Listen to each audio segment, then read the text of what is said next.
दुनिया की तमाम छोटी और बड़ी खबरों के लिए हमारे चैनल को सब्सक्राइब करना न भूलें और बेल का बटन जरूर दबाएं। पाकिस्तानियों ने इस्लाम से मुतासिर होकर मोइनुद्दीन का अमल देखकर उनकी जिंदगी को देखकर इस्लाम कबूल किया, लेकिन जितने मुसलमान हिंदुस्तान में हैं वो सारे के सारे कन्वर्टेड नहीं है।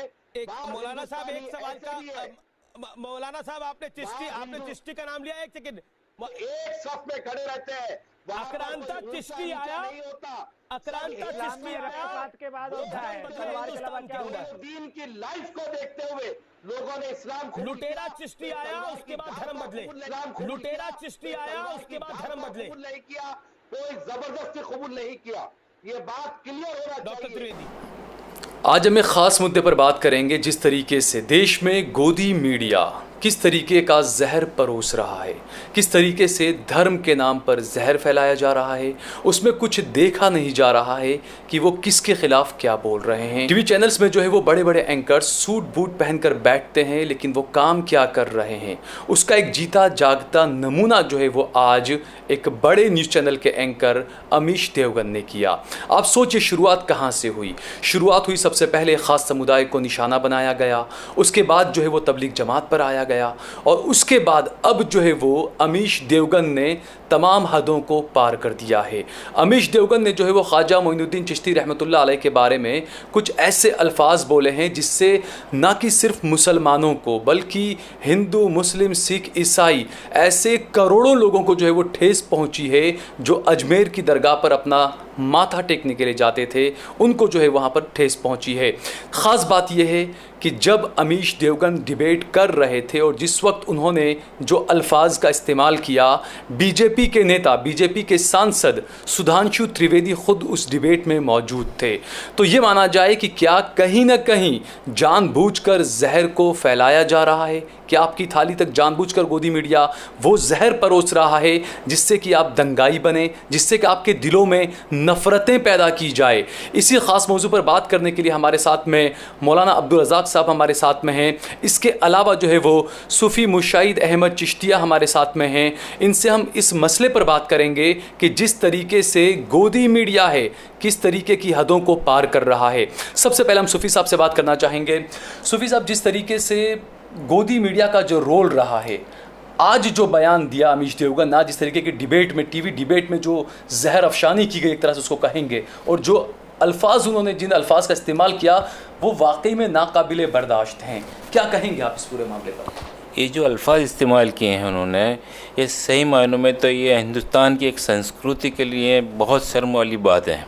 समझे, ऐसे अल्फाज उनको इस्तेमाल नहीं करने चाहिए, और हमारी गवर्नमेंट, भारत सरकार को इसके ऊपर एक्शन लेना चाहिए ताकि कोई दूसरा एंकर ऐसी हरकत ना करने पाए। और एक बात समझिए कि हिंदुस्तान नहीं, पूरी दुनिया से लोग अपनी आस्था को लेकर आते हैं, यहाँ अपना माथा टेकते हैं, अपनी मन की मुरादें, दिल की तमन्नाएं पूरी होती हैं वहाँ पे।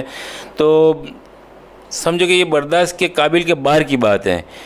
और समझो कि ये एक इंसान नहीं, ऐसे कई इंसानों को इबरत हासिल होगी कि ऐसा बयान देने के बाद आवाम में क्या एक्शन होता ही है। आई समझ में? तो ये बिल्कुल बर्दाश्त के बाहर की बात है साहब। मौलाना अब्दुल रज़ाक साहब, एक ये सबसे अच्छा ये है कि देखिए, जब जमात की बात आई, कोरोना को लेकर दावत की और जमात के लोगों पर, तबलीग जमात पर जो है वो सवाल उठाए गए, उसके बाद जो है वो अब सीधे अजमेर शरीफ और ख्वाजा मोइनुद्दीन चिश्ती रहमतुल्लाह अलैह पर इस तरीके के बयानों का इस्तेमाल करना, इस अल्फाज का इस्तेमाल करना।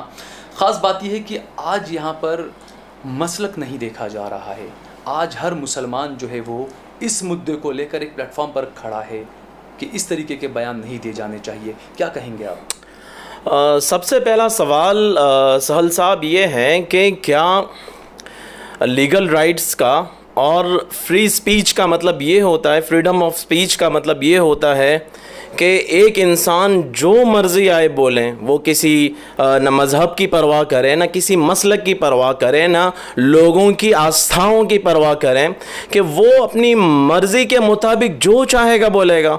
उसको ये अंदाज़ा नहीं है कि हिंदुस्तान की अज़ीमुश्शान शख्सियत कि जो सिर्फ और सिर्फ ऐसा नहीं है कि मुसलमानों के लिए वो काबिल ताज़ीम, बल्कि हिंदू, मुस्लिम, सिख, ईसाई, हर बंदा वहाँ पर आ रहा है। हर बंदा अपनी ज़रूरियात को लेकर, अपनी परेशानियों को लेकर वहाँ आकर गुजारिशात करते हैं और वास्तों के ज़रिए से दुआएं करते हैं और अल्लाह ताला उनकी ज़रूरियात को पूरा करते हैं।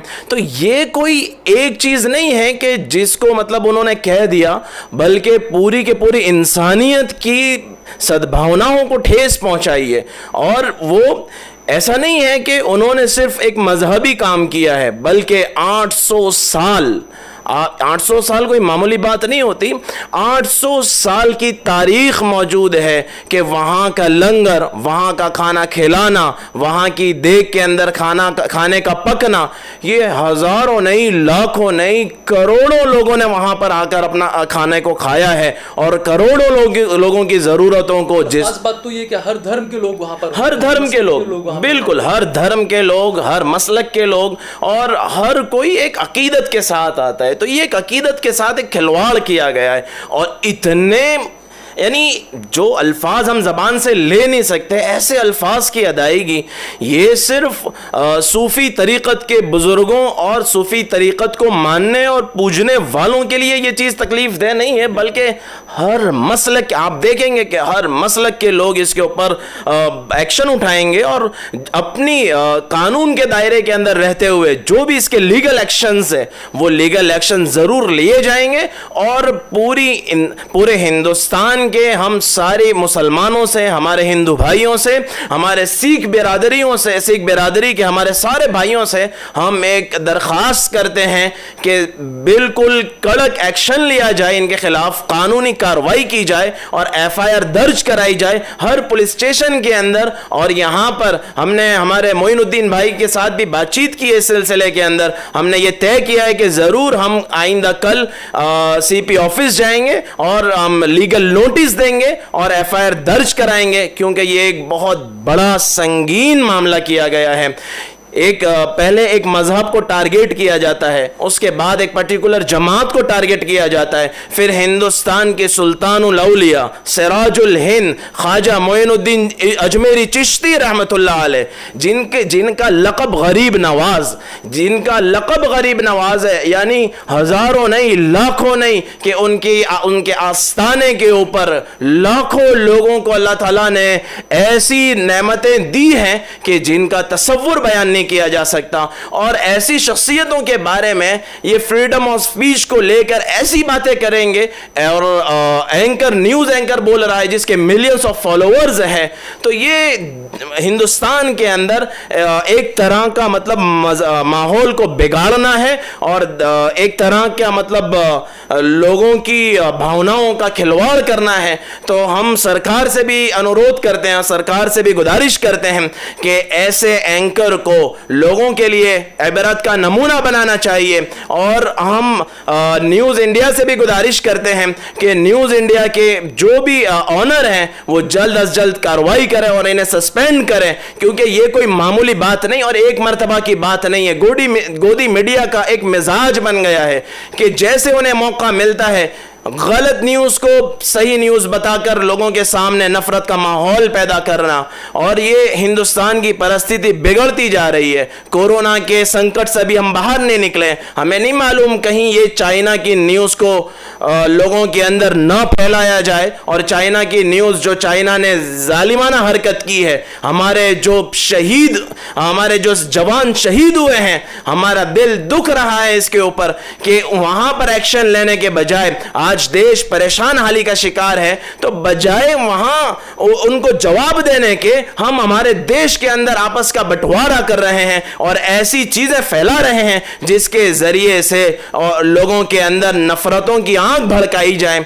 तो ये हम रिक्वेस्ट करते हैं, गुजारिश करते हैं, दरखास्त करते हैं कि ये बिल्कुल भी बर्दाश्त नहीं किया जाएगा। और पूरी हिंदुस्तान की आवाम से हमारी दरखास्त है कि इतनी ज्यादा FIR होनी चाहिए कि इन्हें पता चले कि ये हरकतें मामूली नहीं होती, बल्कि दिलों के जज्बात के साथ खिलवाड़ किया जाता है। तो हम गुजारिश करते हैं कि इनके ऊपर जल्द से जल्द एक्शन लिया जाए। सूफी साहब, जिस तरीके से ये ऐसा मुद्दा है और ऐसे बहुत कम ऐसे मौके आते हैं जिस तरीके से अलग अलग मसलक को लेकर हमेशा से सवाल उठते रहे हैं, लेकिन एक ये मौका मिला है कि मुसलमानों को भी एक यूनाइट जो है वो एक इत्तेहाद जो है वो पेश करने का एक मौका मिला है। क्या कहेंगे? क्योंकि जब ये अजमेर को लेकर और जब ख्वाजा मोइनुद्दीन चिश्ती रहमतुल्लाह अलैह को लेकर ये बयान जिस तरीके से आया है अमीश देवगन का, तो कहीं ना कहीं हर मसलक, चाहे वो शिया हो, चाहे वो बरेलवी हो, चाहे वो देवबंदी हो, लेकिन एक प्लेटफॉर्म पर नज़र आ रहे हैं इस मुद्दे को लेकर। भाई देखो, ये वो शख्सियत है कि हर मसलक का और हर मज़हब का इंसान उनको चाहता है। वो शख्सियत है जो हम एक आम आदमी अपनी ज़बान से बयान उनकी तारीफ़ नहीं कर पाएगा, समझे। और सही मायनों में तो मैं ख़ास तौर पे कहना चाहूँगा कि जो डिबेट में जो शख्सियत बैठे थे सामने बुज़ुर्ग, वो बुज़ुर्ग को उसी वक्त उस बंदे के सामने से खड़ा हो जाना चाहिए था, उसकी बात का जवाब नहीं देना था। ज़रूरी नहीं है कि डिबेट में गए हो आप और उसकी बात का, अगले की बात का आप जवाब दो, खड़े हो जाओ वहाँ से, समझे। कोई बात करने के लायक ही नहीं हो, उसको कोई इज्जत देने की ज़रूरत ही नहीं थी, उसी वक्त खड़े होकर चले जाते वहाँ से। नहीं, ख़ास बात तो यह है कि बीजेपी के एक नेता सुधांशु त्रिवेदी खुद उस डिबेट में मौजूद थे। अरे बहुत बड़ी शर्म की बात है, इतने बड़े नेता डिबेट में बैठे हों और एंकर की इतनी हिम्मत हो जाए कि उनके सामने ये ऐसी जाहिलाना हरकत कर जाए। जबकि खास बात तो यह है कि प्रधानमंत्री नरेंद्र मोदी और बीजेपी के बड़े बड़े नेता जो है वो खुद चादरें भेजा करते हैं अजमेर शरीफ। अरे भाई, बड़े बड़े नेता, अभिनेता वहाँ पर जाके माथा टेकते हैं, अपनी मन्नतें पूरी करवाते हैं, और इन लोगों को चाहिए कि उस एंकर को सस्पेंड कर दिया जाए, समझे। बिल्कुल। और इसका जो असर पड़ेगा वो आप अंदाज़ा नहीं लगा सकते। पूरे हिंदुस्तान लेवल पे इसका विरोध होगा, आपको मालूम है। हिंदुस्तान लेवल पे नहीं, क्योंकि दुनियावी लेवल पे दुनिया के लोग इनको चाहते हैं। अच्छा, ख़ास बात यह है सूफ़ी साहब के इसमें जिस तरीके के जो अल्फाज अमीश देवगन ने इस्तेमाल किए, आक्रांता कहा, और जो तरीके हम तो इस्तेमाल नहीं कर सकते हैं, संस्कृति को पैरों तले रौंदा है वो आदमी ने, समझे। बिल्कुल। दूसरा जो अमीश देवगन ने कहा कि इस्लाम जो है वो तलवार की नोक पर फैला, वो कहना यही चाह रहे थे क्योंकि आक्रांता जो कहा है, तो ये भी एक सवाल तो बिल्कुल उठना लाजमी है कि जब अगर आप ये कहते हैं कि इस्लाम जो है वो तलवार की नोक पर फैला है, तो आज देखिए यूरोप के अंदर देखिए, आप अमेरिका के अंदर देखिए, सबसे ज़्यादा इस्लाम फैल रहा है, तो क्या वहाँ पर कोई तलवार लेकर जाता है? कोई तलवार लेकर नहीं गए। आज आपके देखो, इंसान का दिल किस पे आता है? ना तलवार वाले पे आएगा, अखलाक पे आता है। इस्लाम अखलाक सिखाता है। इस्लाम में कलमा बाद में दिया, दीन बाद में दिया, पहले अखलाक दिया गया कि अखलाक अपने ऐसे बना लो ताकि लोग तुम्हें देख के ईमान में दाखिल हो जाए, कलमा पढ़ लें कि भाई ऐसा होता है इस्लाम, ऐसा होता है दीन, समझे। आज हमारे जो उस्ताद हैं सूफ़ी इफ्तिखार अहमद शाह कादरी, हमें शुरू से बताया गया, सिखाया गया उन्होंने कि भाई किसी भी मज़हब से, किसी भी मखलक से सामने वाला देखो, ऐसा ताज किसी ने भी पहना हो तो समझ लो उसने कितने अपनी ज़िंदगी के कितने साल बिगाड़े होंगे, समझे।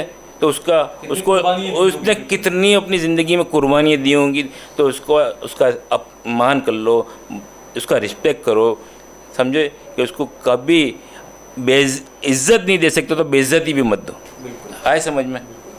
मौलाना रज़ाक, जिस तरीके से एक प्लेटफॉर्म ये तैयार हुआ और ये एक अच्छा पैगाम जो है वो पूरी दुनिया को ये यहाँ से एक इस मंजिल देने की कोशिश कर रहे हैं कि चाहे जो भी हो, लेकिन जो एक मुद्दा होता है इस तरह का, या जिस तरीके से ख़ास जब हमले किए जाते हैं संस्कृति के ऊपर, हम सिर्फ मुसलमान की बात नहीं कर रहे हैं, हम यहाँ पर सिर्फ बरेलवी की या देवबंदी की बात नहीं कर रहे हैं, हम यहाँ भारतीय संस्कृति की भी बात कर रहे हैं। तो यहाँ से जो हम एक पैगाम देना चाह रहे हैं कि पूरे देश को जो यूनाइट होना चाहिए, यहाँ पर सिर्फ मसलक कोई नहीं बल्कि पूरे देश के जो शांति प्रिय लोग हैं उनको यूनाइट होना चाहिए इस मुद्दे को लेकर। बिल्कुल यूनाइट होना चाहिए, और ये अब मौका आ चुका है, वक्त आ चुका है कि पूरे हिंदुस्तान के मुसलमानों को एक प्लेटफॉर्म पर आने की ज़रूरत है और अपने आप को लॉ के एतबार से, अपने आप को नॉलेज के एतबार से, अपने आप को रूल्स एंड रेगुलेशंस के एतबार से मजबूत करने की ज़रूरत है। और जब तक हम इन चीज़ों के अंदर कमज़ोर रहेंगे, इसी तरह के गोदी मीडिया के हमले मज़ीद बढ़ते जा रहे हैं और बढ़ते जाएंगे, और हम इसका जवाब जज्बात में आकर गलत एक्शन लेकर गलत चीजें करके मजीद बदनाम हो रहे हैं। तो समझने की जरूरत है कि अभी हमको करने की जरूरत क्या है, कि हमें प्लानिंग के साथ क्या करना चाहिए। सबसे पहली चीज ये है कि हम एक प्लेटफॉर्म पर आए और एक दूसरे के साथ मोहब्बत से हाथ मिलाए, और एक दूसरे का सपोर्ट बने और आगे की जो लड़ाई है हम सारे देशवासियों को मिलकर लड़ने की जरूरत है, क्योंकि कब तक इस तरह का जुल्म बर्दाश्त किया जाएगा, कब तक इस तरह का मतलब रोजाना की हम देख रहे हैं कि लिंचिंग हो रही है, जालिमाना हरकतें की जा रही है, सिर्फ और सिर्फ इस वजह से कि वो मुसलमान है, सिर्फ इस्लाम की वजह से ये जुल्म का निशाना बन रहे हैं। तो हम ये सरकार से अनुरोध कर रहे हैं, दरख्वास्त कर रहे हैं कि जल्द अज जल्द इसके ऊपर एक्शन लिया जाए और पूरे इंसानियत से और हम तमाम भाइयों से रिक्वेस्ट करते हैं कि एक प्लेटफॉर्म पर आ जाएं। बहुत हो चुका, होश के नाखून लें। कब तक इस तरह से चलते रहेंगे और जुल्म का शिकार होते रहेंगे? तो वक्त है कि अब हम एक प्लेटफॉर्म पर आएंगे और दुनिया को समझाएंगे कि दीन क्या है। और सहल भाई, मैं सबसे अहम बात आपको कहना चाह रहा हूं, आपके न्यूज़ चैनल के माध्यम से एक बहुत अहम बात मैं आपको कहना चाहता हूं कि अगर कोरोना को लेकर अगर कोई बात होगी, कोरोना को लेकर कोई अहम बात होगी, तो अगर कोई एक ऐरा गहरा नतू खैरा जिसे कुछ पता नहीं है कि मुझे बोलना क्या है, क्या उसे लाकर डिबेट में खड़ा कर दिया जाएगा? क्या आप उसके ऊपर ज्ञान दीजिए। क्या अगर क्रिकेट एसोसिएशन के ऊपर अगर कोई कमेंट करना है, कोई अच्छी डिबेट करनी है, तो क्रिकेट के कोई अच्छे माहिर क्रिकेटर को लाया जाता है कि भाई उसके ऊपर वो बातचीत करें। इसी तरह से अगर साइंस की कोई बात होती है, तो टेक्नोलॉजी की कोई बात होती है, तो हर तरह के माहिर बंदों को लाया जाता है। मैं एक अजीब तरह का हाल देखता हूं मीडिया का कि जब रिलीजियस की बात होती है, जब मजहब की बात होती है, तो वो बेहतरीन स्कॉलर्स को क्यों नहीं तलाश करते हैं? क्यों एक ऐसे बंदे को लेकर बिठाते हैं कि जिसे बेचारे को जवाब देने की अकल नहीं है कि जवाब क्या दिया जाएगा? हमने एंकर्स के सामने जो बंदे बैठे होते हैं, हम उन्हें देखते हैं कि जिन्हें बात करने का सलीका नहीं है, जिन्हें यह भी नहीं मालूम कि जवाब दिया किस तरह से जाएगा। और ये जो हमारे एंकर्स हैं, इन्हें तो मजहब का अता पता कोई नहीं है। ये हमारे जिन्होंने मतलब जिस अजीम शान शख्सियत के ऊपर कलाम किया है, अगर उन्हें थोड़ी भी किसी भी, अगर वो हिंदू मजहब से भी हैं या किसी भी मजहब से, किसी भी जाति से हैं, अगर उन्हें अपने मजहब का थोड़ा सा भी इल्म होता, थोड़ा सा भी ज्ञान होता, थोड़ा सा नॉलेज होता, या ये किसी बड़े से उन्होंने सोहबत उठाई होती, किसी अच्छे के पास बैठे होते हैं, तो कभी वो इतना गंदा शब्द इस्तेमाल करने की जुर्रत ना करते हैं। अरे साहब, खास बात तो ये है, 1 मिनट के लिए मैं आपकी बात रुको, माफ़ी चाहूँगा कि ये इन बातों से आपको समझ में नहीं आता कि भाई अगले की घर की तालीम और तरबियत क्या होगी। उनके माँ बाप ने उस बंदे को अपने घर में क्या तालीम और तरबियत दी, किस माहौल में वो पला बड़ा होगा, जो इस तरह के अल्फाज उसने ऐसी शख्सियत के लिए इस्तेमाल किए। समझे? बड़ा शर्मिंदगी वाली बात है। ये समझ लो कि हमारी भारत की संस्कृति को पैरों तरह धन रौंद दिया उस बंदे ने। ये अल्फाज पूरी दुनिया में जा रहे हैं, आपको नहीं मालूम सोहेल भाई? आप ये अंदाज़ा लगा लो, ये जो न्यूज़ जा रहा है ये पूरी दुनिया में जाए, इंटरनेशनल लेवल पे जा रहा है। और हमारे हिंदुस्तान की क्या वैल्यू रह रही है ऐसे एंकरों से? हमारे हिंदुस्तान को नीचे देखना पड़ रहा है, लोग हंसी उड़ाते हैं। और हम देख रहे हैं बिल्कुल दुबई हमारे खिलाफ जा रहा है, वहाँ का ट्विटर ट्रेंड वहाँ पर चल रहे हैं, कुवैत के अंदर चल रहे हैं, गल्फ के अंदर, सऊदिया के अंदर। ये हमारे मुल्क का नाम बदनाम हो रहा है। तो बीजेपी कहती है डंका बज रहा है हमारा। वो हम क्या कह सकते हैं उसके? मैं छोटी सी बात बोलूँगा। एक बुजुर्ग ने अपने 3 पंक्तियों में सारी ज़िंदगी का निचोड़ बता दिया। अपनी सोच बदल डालो, अपनी सोच बदल डालो, सितारे बदल जाएंगे। अपनी निगाह बदल डालो, नज़ारे बदल जाएंगे। अपनी राह बदल डालो, कसम खुदा की खा के कहता हूँ, कश्ती पलटने की ज़रूरत नहीं, किनारे खुद पलट जाएंगे। वाह वाह वाह, बहुत बहुत खूब। तो जिस तरीके से आप देख रहे हैं कि ये एक ऐसा मौका है कि यहाँ पर हर मसलक का, चाहे देवबंदी हो चाहे बरेलवी हो, हर मसलक का जो है वो, और इसके अलावा हम मसलक से आगे बढ़कर अगर बात करें तो हर धर्म का जो व्यक्ति है, जिसकी आस्था ही नहीं है बल्कि जिस तरीके का जो रुतबा रहा है, जिस तरीके का काम किया गया, लेकिन जो अमीश देवगन ने जो अल्फाज आज इस्तेमाल किए हैं, यकीनन उनके खिलाफ कार्रवाई की जानी चाहिए। लेकिन ये हम सबको ये सोचना भी चाहिए कि किस तरीके से जहर जो है वो परोसा जा रहा है।